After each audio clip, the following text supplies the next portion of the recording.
ॐ नमो भगवते वासुदेवाय। पांचवा अध्याय। वीरभद्रकृत दक्ष यज्ञ विध्वंस और दक्षवध।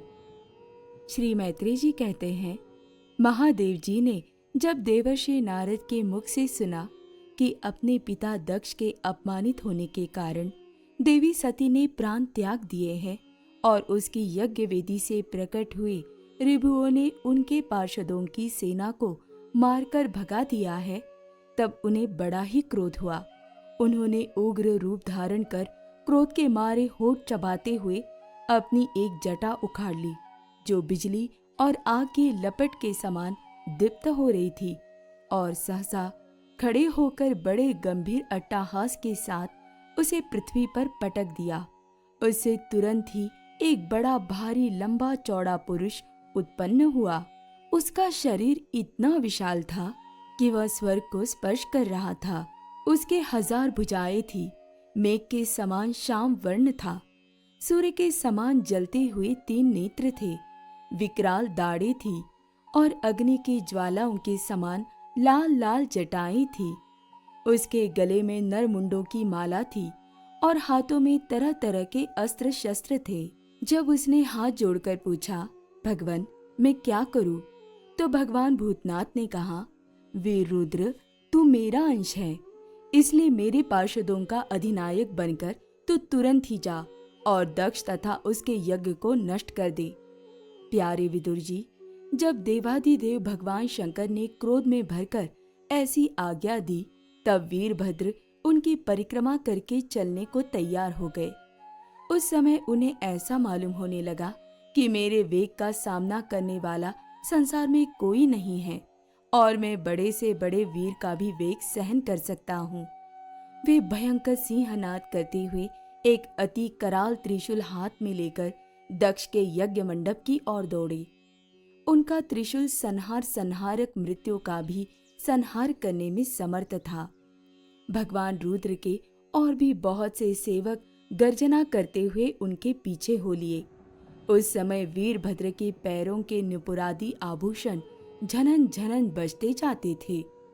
इधर यज्ञशाला में बैठे हुए ऋत्विज, यजमान, सदस्य तथा अन्य ब्राह्मण और ब्राह्मणियों ने जब उत्तर दिशा की ओर धूल उड़ती देखी, तब वे सोचने लगे, अरे ये अंधेरा सा कैसे होता आ रहा है? ये धूल कहाँ से छा गई? इस समय न तो आंधी ही चल रही है और न कहीं लुटेरे ही सुने जाते हैं, क्योंकि अपराधियों को कठोर दंड देने वाला राजा प्राचीन बरही अभी जीवित है। अभी गौओं के आने का समय भी नहीं हुआ है, फिर ये धूल कहाँ से आई? क्या इसी समय संसार का प्रलय तो नहीं होने वाला है?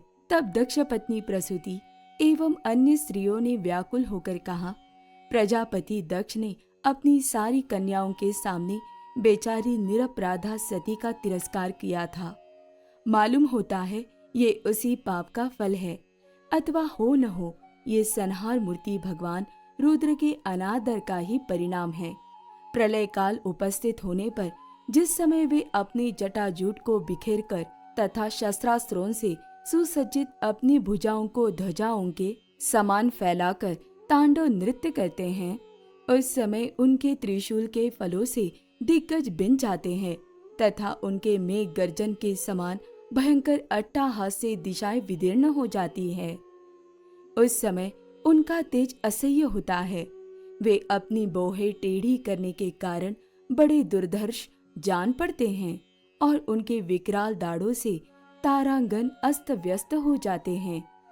उन क्रोध में भरे हुए भगवान शंकर को बार बार कुपित करने वाला पुरुष साक्षात विधाता ही क्यों न हो, क्या कभी उसका कल्याण हो सकता है?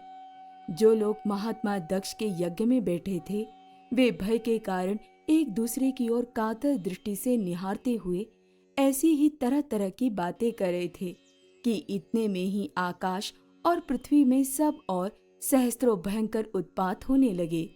विदुर जी, इसी समय दौड़कर आए हुए रुद्र सेवकों ने उस महान यज्ञ मंडप को सब ओर से घेर लिया। वे सब तरह तरह के अस्त्र शस्त्र लिए हुए थे। उनमें कोई बौने, कोई भूरे रंग के, कोई पीले और कोई मगर के समान पेट और मुख वाले थे। उनमें से किन्हीं ने प्रांगवश यज्ञशाला के पूर्व और पश्चिम के खंभों के बीच में आड़े रखे हुए डंडे को तोड़ डाला। किन्हीं ने यज्ञशाला के पश्चिम की ओर स्थित पत्नीशाला को नष्ट कर दिया।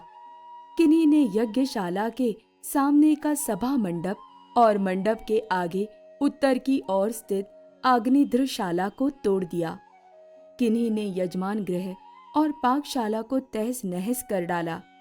किन्हीं ने यज्ञ के पात्र फोड़ दिए, किन्हीं ने अग्नियों को बुझा दिया, किन्हीं ने यज्ञ कुंडों में पेशाब कर दिया और किन्हीं ने वेदी की सीमा के सूत्रों को तोड़ डाला। कोई कोई मुनियों को तंग करने लगे, कोई स्त्रियों को डराने धमकाने लगे। किन्हीं ने अपने पास होकर भागते हुए देवताओं को पकड़ लिया। मणिमान ने भृग ऋषि को बांध लिया। वीरभद्र ने प्रजापति दक्ष को कैद कर लिया तथा चंडीश ने पूषा को और नंदीश्वर ने भग देवता को पकड़ लिया। भगवान शंकर के पार्षदों की ये भयंकर लीला देखकर तथा उनके कंकड़ पत्थरों की मार से बहुत तंग आकर वहां जितने ऋत्विज सदस्य और देवता लोग थे, सबके सब जहां तहां भाग गए। भृगुजी हाथ में स्त्रुआ लिए हवन कर रहे थे। वीरभद्र ने इनकी दाढ़ी मूछ नोच ली, क्योंकि इन्होंने प्रजापतियों की सभा में मूछे ऐंठते हुए महादेव जी का उपहास किया था। उन्होंने क्रोध में भरकर भग देवता को पृथ्वी पर पटक दिया और उनकी आंखें निकाली, क्योंकि जब दक्ष देव सभा में श्री महादेव जी को बुरा भला कहते हुए शाप दे रहे थे, उस समय इन्होंने दक्ष को सैन देकर उकसाया था। इसके पश्चात जैसे अनिरुद्ध के विवाह के समय बलराम जी ने कलिंग राज के दांत उखाड़े थे, उसी प्रकार उन्होंने पूषा के दांत तोड़ दिए, क्योंकि जब दक्ष ने महादेव जी को गालियां दी थी, उस समय ये दांत दिखाकर हंसे थे। फिर वे दक्ष की छाती पर बैठकर एक तेज तलवार से उनका सिर काटने लगे, परंतु बहुत प्रयत्न करने पर भी वे उस समय उसे धड़ से अलग न कर सके।